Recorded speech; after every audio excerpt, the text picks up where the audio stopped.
Hello students, welcome to online classes.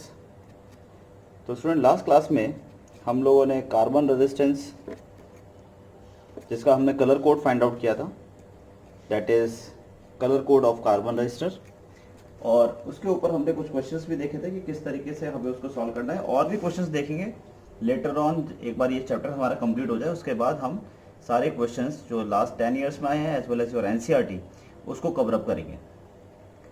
तो student, आज का जो टॉपिक है वो है बहुत ही ज़्यादा important, internal resistance of a cell. और इन लास्ट 5 ईयर्स के अगर एग्जाम देखते हैं तो इन लास्ट 5 ईयर्स के एग्जाम में ये कंटिन्यूसली पूछा जा रहा है, यानी कि यहाँ से चाहे थ्योरेटिकल आए या न्यूमेरिकल आए, बट एक क्वेश्चन डेफिनेटली यहाँ से बनता है। ठीक है, तो चलिए शुरू करते हैं इसको। देखिए स्टूडेंट, सबसे पहली बात आती है रेजिस्टेंस। रेजिस्टेंस क्या होता है? रेजिस्टेंस होता है कि it is the property of a conductor to resist the flow of current, यानी कि वो एक ऐसी प्रॉपर्टी है कंडक्टर की जो करंट के फ्लो को क्या करता है? रेजिस्ट करता है, रोकता है। अब ये रेजिस्टेंस दो तरीके के होते हैं, एक होता है एक्सटर्नल रेजिस्टेंस और एक होता है इंटरनल रेजिस्टेंस। एक्सटर्नल रेजिस्टेंस वो रेजिस्टेंस होते हैं जो सर्किट के एक्सटर्नली कनेक्ट होते हैं। सर्किट के एक्सटर्नली कनेक्ट होने का क्या मतलब है? जैसे कि बल्ब, फैन, मोटर, ये आप देख सकते हैं कि ये एक्सटर्नली आपको नजर भी आ रहे हैं। ठीक है। इंटरनल रेजिस्टेंस जो होते हैं वो होते हैं जो सेल के अंदर होता है, यानी कि आपको नजर नहीं आएगा ये। जैसे आप एक बैटरी खरीद के लेके आए, अब बैटरी के अंदर भी तो कुछ रेजिस्टेंस होगा। अब ये बैटरी के अंदर रेजिस्टेंस आया कहाँ से? तो वो आया, उसके अंदर इलेक्ट्रोड है, उसके अंदर इलेक्ट्रोलाइट भी होता है। आप लोगों ने केमिस्ट्री में पढ़ा हुआ है इलेक्ट्रोड एंड इलेक्ट्रोलाइट। तो इलेक्ट्रोड किसका बना हुआ है? किसी मटेरियल का बना हुआ है। इलेक्ट्रोलाइट किसका बना हुआ है? किसी मटेरियल का बना हुआ है, जैसे कि हम H2SO4 का यूज कर लेते हैं। ठीक है। तो अब ये 100% तो प्योर नहीं है। अगर ये प्योर नहीं है, इम्प्योरिटी है इसके अंदर, तो इसका मतलब कुछ रेजिस्टेंस भी होगा। तो that resistance is known as internal resistance of a cell. ठीक है, उसको क्या कहते हैं? Internal resistance of a cell कहते हैं। देखिए, एक्सटर्नल रेजिस्टेंस जो होता है वो एक्सटर्नली कनेक्टेड है, उसकी वैल्यू बहुत ज़्यादा होगी। इंटरनल रेजिस्टेंस, क्योंकि इंटरनल यानी कि सेल के अंदर होता है, तो इसकी वैल्यू बहुत कम होगी, यानी पॉइंटों में होती है इसकी वैल्यू।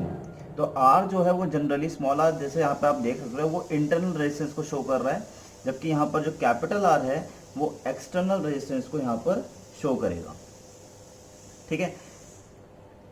तो अगर हम इसको डिफाइन करें, so it is defined as the resistance offered by the electrolyte and electrode of a cell when the current flows through it.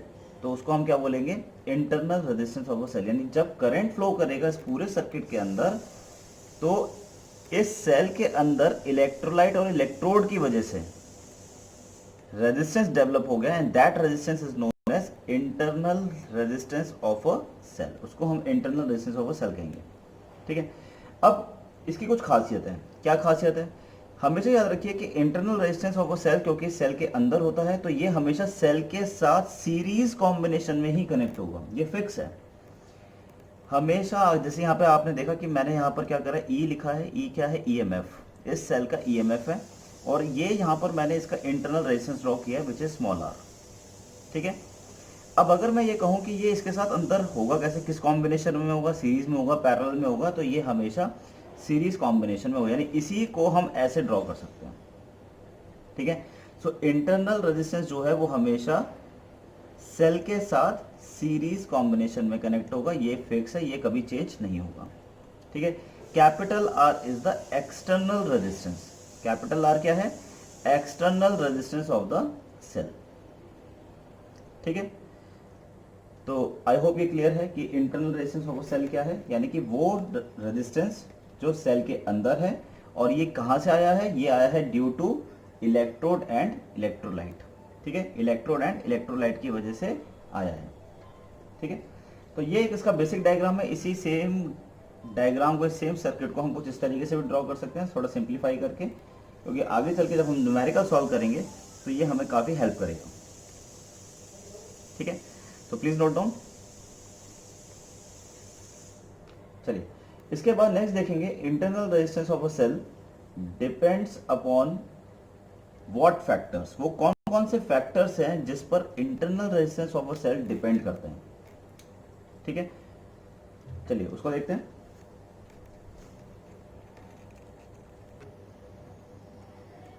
तो स्टूडेंट आप देख सकते हैं यहाँ पर नेक्स्ट है factors affecting internal resistance of a cell. तो वो कौन कौन से फैक्टर हैं जो सेल के इंटरनल रेजिस्टेंस को अफेक्ट करते हैं। तो देखिए सबसे पहला फैक्टर है the nature of electrode and electrolyte, यानी इलेक्ट्रोड एंड इलेक्ट्रोलाइट किस मटेरियल के बने हुए हैं ये उस पर बहुत ज़्यादा डिपेंड करेगा। क्योंकि देखिए अगर आपका सपोज एक गुड कंडक्टर से इलेक्ट्रोड बना हुआ है तो ऑब्वियस सी बात है कि उसका रेजिस्टेंस की वैल्यू कम होगी, ठीक है। So the internal resistance will decrease. Similarly अगर मैं इलेक्ट्रोलाइट की बात करता हूं तो उसमें भी एक मटेरियल इंपॉर्टेंट रोल प्ले करता है, because different materials have different resistance. तो अलग अलग मटेरियल की क्योंकि रेजिस्टेंस की वैल्यू अलग अलग होती है, इसी वजह से अगर आप गुड कंडक्टर खरीदेंगे तो इंटरनल रेजिस्टेंस कम होगा, और अगर गुड कंडक्टर नहीं होगा यानी एक सेमीकंडक्टर हो या इंसुलेटर अगर लेंगे तो उसका रेजिस्टेंस की वैल्यू ज़्यादा होगी, ठीक है। तो यहाँ पर आप देख सकते हैं कि एक डायग्राम मैंने बनाया है, एक सेल का डायग्राम है। तो आप देख सकते हैं कि एक ये let's say this is your एक कंटेनर है एंड इसके अंदर हमने एक इलेक्ट्रोलाइट फिल किया। तो red one is your electrolyte, ठीक है। तो electrolyte can be H2SO4, electrolyte हमारा H2SO4 हो सकता है। इलेक्ट्रोड कोई भी हमारा मेटल कंडक्टर हो सकता है, ठीक है। तो ये हमारे इलेक्ट्रोड हो गया and this is your cell, ठीक है, दिस इज योर सेल। तो यहाँ से फाइनली इस तरीके से पूरा सेल जो है कंडक्ट करता है। तो आपने देखा होगा जैसे बैटरी होती है तो बैटरी में बहुत सारे क्या होते हैं, सेल्स लगे रहते हैं। So there are so many cells, ठीक है। बैटरी क्या होती है, group of cells is known as battery, ठीक है। तो ग्रुप ऑफ सेल से हम क्या बनाते हैं, उसे बैटरी बनाते हैं।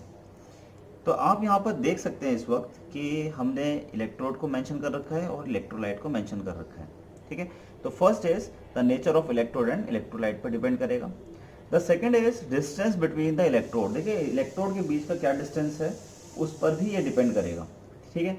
तो इलेक्ट्रोड के बीच के क्या डिस्टेंस है, तो जैसे कि अगर मैं बात करता हूँ कि यहाँ से लेकर यहाँ तक, ठीक है, if I say the centre to centre distance, कि दोनों के बीच का सेंटर टू सेंटर डिस्टेंस क्या है, तो उस पर भी ये डिपेंड करेगा, ठीक है।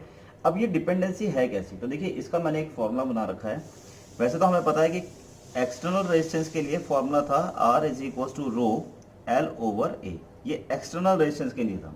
लेकिन यही सेम फॉर्मूला आप इंटरनल रेजिस्टेंस के लिए भी यूज कर सकते हैं। कैसे कर सकते हैं, इसी कैपिटल R को रिप्लेस कर दो स्मॉल r से, ठीक है। बट यहां पर क्या होगा, L क्या शो करेगा, L will show the separation between the to electrode, दो इलेक्ट्रोड के बीच का सेपरेशन शो करेगा, ठीक है। तो अगर मैं बात करता हूं कि distance between the electrode will increase, अगर ये इंक्रीज होगा, so if this will increase then L will increase, ठीक है। And if the L will increase, if I say the L will increase then automatically the R will also increase. So the internal resistance of the cell will increase. So what I can write here that small r, हम इसके सामने लिख देते हैं इस चीज़ को क्योंकि ये चीज़ हमें लिखना ही पड़ेगा। So small r rho L/A, ठीक है। और इसको हम यहीं पर मेंशन कर देते हैं that if L will increase, separation will increase, then small r will also increase, ठीक है। आई होप ये क्लियर है सभी को। चलिए इसके बाद आता है area of electrodes immerse in the electrolyte. कितना एरिया आपका इलेक्ट्रोड का इलेक्ट्रोलाइट के अंदर इमर्स्ड है, ठीक है, डूबा हुआ है। तो अगर ये एरिया आप देखोगे तो ये यहाँ तक डूबा हुआ है इस वक्त, इतना पोर्शन जो है वो इलेक्ट्रोलाइट के अंदर है इलेक्ट्रोड का। तो कितना ज़्यादा, तो वो किस तरीके से, तो दिस इज द एरिया, ठीक है। तो अगर आप ज़्यादा डुबोएंगे, इफ एरिया ज़्यादा इसके अंदर इमर्स्ड होगा, ठीक है, इफ एरिया ज़्यादा इमर्ज होगा, ठीक है, तो R विल डिक्रीज। तो स्मॉल r क्या होगा, डिक्रीज होना शुरू हो जाएगा। तो इट इज इनवर्सली प्रोपोर्शनल। तो देखिए वही सेम फॉर्मूला, बस हमने क्या करा, उसको थोड़ा थोड़ा सा चेंज कर दिया है, ठीक है। और इसको बहुत इजीली हम याद कर सकते हैं, ठीक है। तो ये कितना पोर्शन आपका डूबा हुआ है, तो अभी आप देख सकते हैं ये सिर्फ इतना पोर्शन जो है वो इस वक्त पानी या इलेक्ट्रोलाइट के अंदर है, ठीक है। तो H2SO4 के अंदर है। तो ये हम पोर्शन जो है अगर ये बढ़ा देते हैं, सपोज इसको हम इंक्रीज करेंगे, इफ एरिया विल इंक्रीज, इसको और ज़्यादा इस तरीके से डिप करते चले जाएंगे तो स्मॉल r की वैल्यू जो है वो रिड्यूस होती चली जाएगी, ठीक है।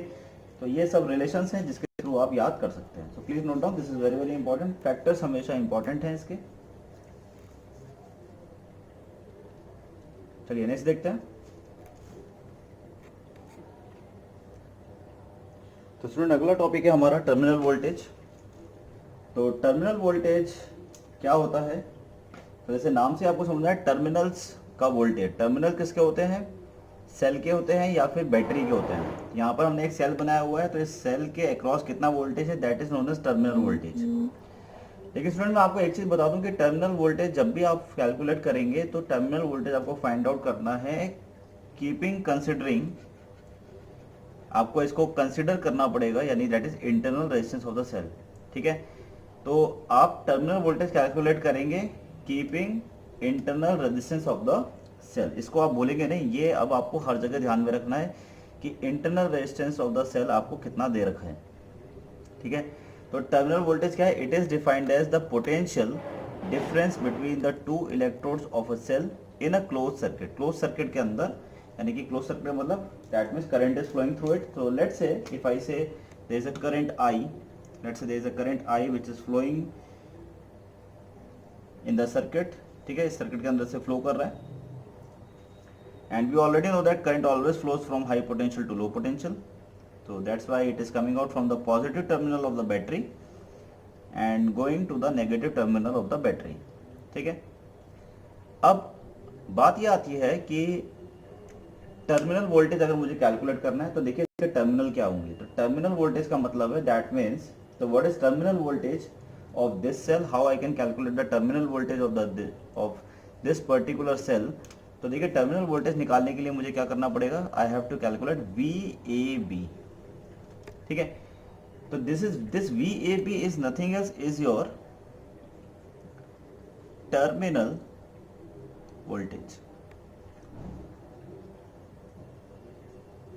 ठीक है, और ये ऐसा मैं क्यों कह रहा हूं कि वो मैं इसलिए कह रहा हूं क्योंकि मैंने अभी आपको बताया था कि EMF और उसका इंटरनल रेजिस्टेंस दोनों को हमें कंसिडर करना पड़ेगा। उस दोनों से कॉम्बिनेशन से जो आपका ब्रांच बनेगी, that branch will give you the terminal voltage. जैसे AB ब्रांच जो है वो आपको क्या देगा? Terminal voltage. तो एक पॉइंट ये हो गया, दूसरा पॉइंट ये हो गया, सो this will give you the terminal voltage. ठीक है, तो अगर और आप देखोगे कि इस A और B पॉइंट के बीच में ही आपका कौन कनेक्टेड है? R। So what I can right, क्योंकि I करंट फ्लो कर रहा है, तो अगर मैं ये कहता हूं कि what is VAB, so I can write VAB is equals to I into capital R। ठीक है, तो बहुत बार क्या करेगा कि terminal voltage across the cell अगर आपसे पूछता है तो वो क्या करता है? वोल्टेज अक्रॉस R निकाल लेता है। ठीक है, तो कैपिटल R के अक्रॉस वोल्टेज निकालता है। यानी जब भी टर्मिनल वोल्टेज आप देखेंगे कि एनसीईआरटी के अंदर भी कुछ इस तरीके से ही किया गया है कि वो क्या करता है कि जब भी आपसे क्वेश्चन कहेगा कि terminal voltage across the cell बताइए, तो वो यहाँ कैलकुलेट ना करके वो इस वाले रेजिस्टेंस के अक्रॉस कैलकुलेट करता है, क्योंकि ये डायरेक्टली कनेक्टेड है A और B से। तो आप चाहे यहाँ से निकालिए आंसर, चाहे यहाँ से निकालिए, the answer will remain same because both are connected in between A and B। ठीक है, तो उसमें कोई भी गड़बड़ वाली बात नहीं है, कोई दिक्कत की बात नहीं है। अब जैसे मैं अगर ये कहता हूँ कि A और B के बीच में निकालो, कैसे निकालोगे? तो उसका भी एक तरीका है। कैसे तरीका है? देखो, current always flows from high potential to low potential. इसका मतलब करंट ऐसे जा रहा है, इसका मतलब जहां से एंटर करेगा वो हाई रहता होगा, जहां से बाहर निकलता होगा वो लो रहता होगा। भाई यही तो मतलब है। तो अगर मैं ये मानता हूँ कि यहाँ पे पोटेंशियल कितना होगा, what is the potential here, तो मैं पोटेंशियल अगर मैं बात करता हूँ कि यहाँ पर कितना होगा, तो that I can right I into R। जितना करंट फ्लो कर रहा है, करंट यहाँ से कितना फ्लो कर रहा है? I, और इंटरनल रेजिस्टेंस। ठीक है, तो दिस इज द वोल्टेज जो स्मॉल r के अक्रॉस होगा। अब अगर आप देखोगे इस AB को अगर मैं यहाँ पे रीड्रॉ करता हूँ, तो आप देखो कि कुछ इस तरीके से बना सकते हैं। ये तो स्मॉल ही हो गया हमारे पास, और ये नेगेटिव है तो वी विल राइट नेगेटिव, और यहाँ पे ये पॉजिटिव है तो एक पॉजिटिव। ठीक है, और इसका जो पोटेंशियल आया था वो कितना आया था? I into R। This is B and this is A। ठीक है, so if I want to write the VAB, अगर मैं VAB लिखना चाहता हूं कि VAB कितना होगा, तो ऑब्वियस सी बात है because both the cells are connected in the opposite direction, तो बड़े वाले में से छोटा वाले को माइनस कर देंगे, तो बड़ा वाला क्या है? E, ई हमेशा ईएमएफ मैक्सिमम होता है, तो ये तो सबसे ज़्यादा वैल्यू होगी, उसमें से छोटा वाले को माइनस कर देंगे तो आई इंटू आर। ठीक है, so this will give you the terminal voltage. तो चाहे आप यहाँ से निकालिए आंसर, चाहे आप यहाँ से निकालिए, the both will give you the same answer. Value आपकी दोनों जगह सेम ही आएगी, उसमें कोई भी चेंज नहीं आएगा। एनसीईआरटी में जनरली इस वाले मेथड को एम्प्लॉय किया गया है ऊपर वाले को, क्योंकि ऊपर वाले में आपको सीधा आई और आर की वैल्यू निकाल के और आंसर आ जाता है, जल्दी आ जाता है। लेकिन कई बार ऐसा होता है कि बिकॉज ऑफ द कॉन्सेप्ट हमें इस वाले फॉर्मूले को भी अप्लाई करना पड़ जाता है जब हमारी सिचुएशन क्रिटिकल्स हो जाएंगे। ठीक है, तो टर्मिनल वोल्टेज का मतलब क्या हो गया, जो टर्मिनल्स के अक्रॉस है, इंक्लूडिंग योर इंटरनल रेजिस्टेंस, उसको भी आप ध्यान में रखेंगे। तो ये जो दो पॉइंट है ए एंड बी, ये हमारा क्या है, टर्मिनल वोल्टेज देगा। ठीक है, देखिए अब कुछ चीजें समझने की जरूरत है कि अगर मैं ये बोलता हूं कि सपोज मैं अपना एक वोल्ट मीटर इधर लगाता हूं, एक वोल्ट मीटर मैंने इधर कनेक्ट कर दिया, तो जब मैं वोल्ट मीटर इधर कनेक्ट कर दूंगा तो वो मेरे को क्या शो करेगा, तो that voltmeter will give you the reading of E, वो मैक्सिमम शो करेगा, this will give you the maximum. ठीक है, लेकिन अगर सपोज मैंने इसी को ही यहाँ पर कनेक्ट कर दूंगा, मैं वोल्ट मीटर को यहाँ कनेक्ट कर देता हूँ, सपोज इस तरीके से यहाँ पर ले जाके और यहाँ कनेक्ट करता हूँ, तो this will give you V, ये आपको क्या देगा, वी देगा। ठीक है, and V is nothing else than V A P. तो टर्मिनल वोल्टेज जो होता है वो ईएमएफ से कम होता है। ये भी यहाँ पे एक बात पता चल रही है कि जो टर्मिनल वोल्टेज है वो ईएमएफ यानी मैक्सिमम से थोड़ा सा कम रहता है। कितना कम रहता है, आईआर कम हो जाएगा। और इसकी वजह यह है because some amount of potential drop is happening across the internal resistance, यानी कुछ पोटेंशियल ड्रॉप जो है वो यहाँ पर भी हो रहा है। तो ऐसा मान लेते हैं कि अगर यहाँ 10 वोल्ट की बैटरी हमने लगाई है, तो आप ऐसा मान लीजिए कि यहाँ पर 0.1 वोल्ट ड्रॉप हो गया। तो ए बी के अक्रॉस अगर मैं आपसे ये कहता हूँ कि what is the potential difference और टर्मिनल वोल्टेज, दैट इज 9.9। ठीक है, सो प्लीज नोट डाउन।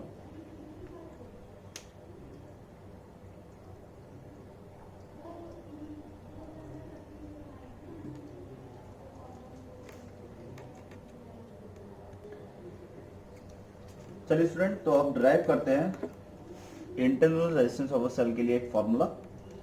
तो हमने फिर से वही सेम सर्किट ड्रॉ कर दिया है as it is same. So this is your cell which has EMF E. Small r is the internal resistance of this cell, capital R is the external resistance, and A B के across जो voltage होगा that is terminal voltage। ठीक है, तो student अगर मैं कहता हूँ कि late say I current flow कर रहा है इस पूरे सर्किट के अंदर से, ठीक है, let's say I current is flowing through it, और इस तरीके से ये I करंट जा रहा है यहाँ पर। ठीक है,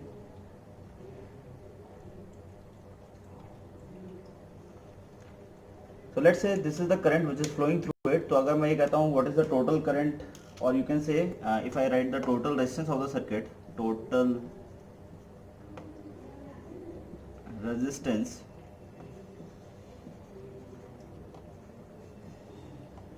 of a circuit,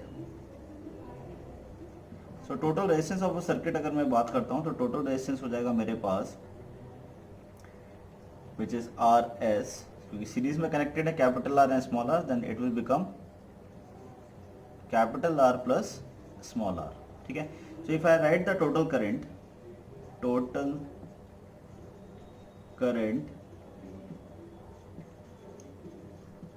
flowing in the circuit, so the total current will become I is equals to E over RS. So what is E here? E is the total, and total is EMF, and R is basically, cursive में लिखा है तो cursive में लिख देते हैं इसे, and RS is the total resistance, और टोटल इसलिए ले रहे हैं क्योंकि टोटल करंट फाइंड आउट करना है। तो ठीक है, ये हो जाएगा E over which is capital R plus small r, कुछ इस तरीके से आपकी एक इक्वेशन बनके यहाँ पर आ जाएगी। ओके, चलिए, तो अगर मैं ये कहता हूं कि टर्मिनल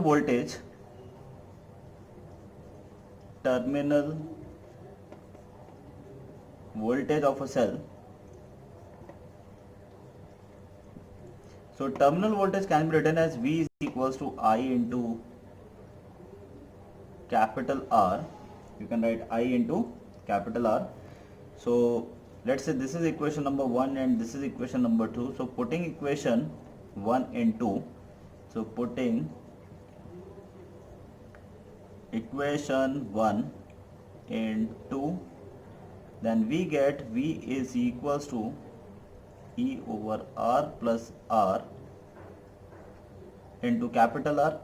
इसको क्रॉस मल्टीप्लाई कर देते हैं तो ये हो जाएगा मेरे पास V capital R plus small r is equals to E into R. ठीक है, एंड आफ्टर दैट अगर मैं इसको डिवीजन में ले जाता हूँ यहाँ पर तो ये हो जाएगा मेरे पास R plus R is equals to E R over V. ठीक है, इसको इस तरीके से लिख सकते हैं. And finally I can write small r is equals to E R over V minus R. And I can write R को कॉमन लेते हैं तो ये हो जाएगा small r is equals to E over V minus 1 और R हमने common ले लिया. So this is your formula for internal resistance of the cell.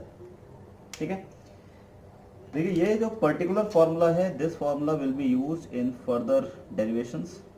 ठीक है, तो आने वाले डेरिवेशन जो होंगे उसमें ये फॉर्मूला फिर से यूज होगा, तो इसको आप डेफिनेटली याद रखेंगे.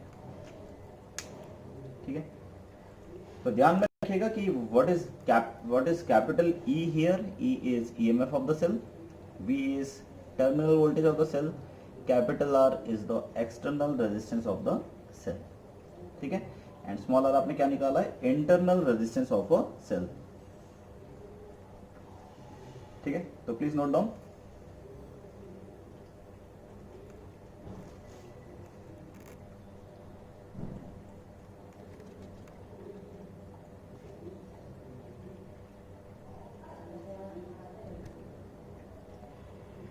तो इसमें नेक्स्ट है हमारा डिस्चार्जिंग एंड चार्जिंग के दो केस हैं हमारे. क्योंकि जब हम न्यूमेरिकल करेंगे तो न्यूमेरिकल में सबसे पहले हमें यही देखना पड़ेगा कि whether it's a case of charging और डिस्चार्जिंग. ठीक है, तो देखिए डिस्चार्जिंग कब होती है, बैटरी या सेल डिस्चार्ज कब होता है, जब करंट उसके अंदर से निकलता है और एक्सटर्नल रेजिस्टेंस में जाता है. ठीक है, तो जैसे कि आप यहाँ पर देख सकते हैं कि यहाँ पर सेल से निकला और ये एक्सटर्नल रेजिस्टेंस की तरफ बढ़ता जा रहा है, so that is a current I. ठीक है, so in that case you will apply this formula. So in the case of discharging you will apply V is equals to E minus I into R. तो obvious सी बात है यहाँ voltage यानी कि cell के क्रॉस पोटेंशियल की value जो है वो कम हो जाएगी क्योंकि E minus I R, because current is coming out from the cell. ठीक है, while in the case of charging, तो चार्जिंग तभी होगा, यानी चार्जिंग का मतलब हम बैटरी को चार्ज कर रहे हैं. अब बैटरी को चार्ज करने का मतलब ये हो गया कि आपने इसे एक्सटर्नल सोर्स लगा के यानी एक और बैटरी लगा के इसको क्या करें, चार्जिंग करें, यानी करंट की डायरेक्शन जस्ट रिवर्स हो जाएगी इस केस में. तो इस केस में V जो है वो इक्वल हो जाएगा E प्लस आई आर. ठीक है, तो ये दो हमारे फॉर्मूले यहाँ पर बन जाते हैं. अब क्वेश्चन यहाँ पर ये उठता है कि sir how is it possible कि V की वैल्यू E से ज्यादा हो, क्योंकि आप देख सकते हो कि इस वाले केस में ऐसा लग रहा है कि V जो है इज ग्रेटर देन E, क्योंकि इसमें E जो है क्या होता है, it is the maximum potential. EMF क्या है, maximum potential in the cell. यानी एक सेल खरीद के लेके आ रहे हैं 10 वोल्ट का, तो 10 वोल्ट से ज्यादा नहीं हो सकता उसके अंदर. आप कितना भी चार्ज कर लीजिए, रात भर लगा के रखिए, कोई फर्क नहीं पड़ेगा उसमें वो हमेशा 10 वोल्ट के बाद चार्जिंग करना बंद कर देगा. तो फिर ऐसा क्या हुआ कि ये फिर प्लस कैसे हो रहा है, तो what does it mean, conservation कहाँ गया, कंजर्वेशन ऑफ एनर्जी कहाँ गया. तो देखिए मैं बताता हूँ कैसे. देखिए जब हम इसको चार्ज करेंगे तो चार्ज करने के बाद जैसे ही V की वैल्यू बराबर हो जाएगी E के, यानी V जो है वो बराबर हो जाएगा, क्योंकि E से ज्यादा नहीं जा सकता, यानी कि V जो है वो कभी भी ग्रेटर नहीं हो सकता E से, ये गलत है. जैसे इसके बराबर आएगा तो उसके बाद जितनी भी एनर्जी होगी जो हम इस बैटरी से इसको दे रहे हैं वो सारा का सारा इंटरनल रेजिस्टेंस के अक्रॉस जाता जाएगा.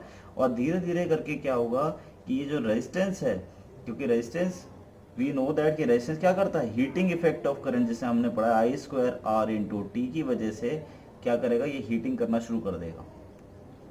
सो एनर्जी जो है वो लॉस होगा in the form of heat in the case of charging. तो आपने देखा भी होगा, जैसे मोबाइल है, मोबाइल कहते हैं कि मोबाइल रात भर क्यों नहीं लगा के रखना चाहिए, तो उसकी वजह यही है क्योंकि आपने जब उसको एक बार फुल चार्ज कर लिया है तो उसके बाद ऐसा नहीं है कि वो और भी ज़्यादा चार्ज हो रहा है। 100% होने के बाद क्या चार्ज होगा, कुछ भी नहीं होगा। उसकी कैपेसिटी आपने V जो है वो बराबर कर दिया E के, लेकिन उसके बाद भी अगर आप चार्ज कर रहे हो तो दैट मीन्स आपका जो मोबाइल है वो गर्म होना शुरू हो गया, यानी बैटरी गर्म होनी शुरू हो गई है। तो that means you are doing a loss.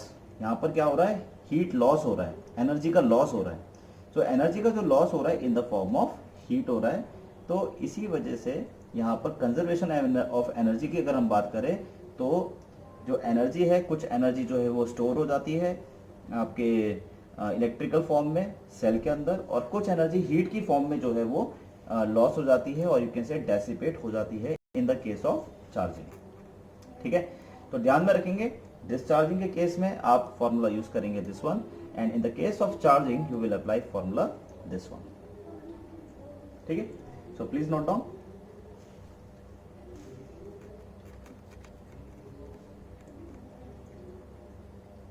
Thank you.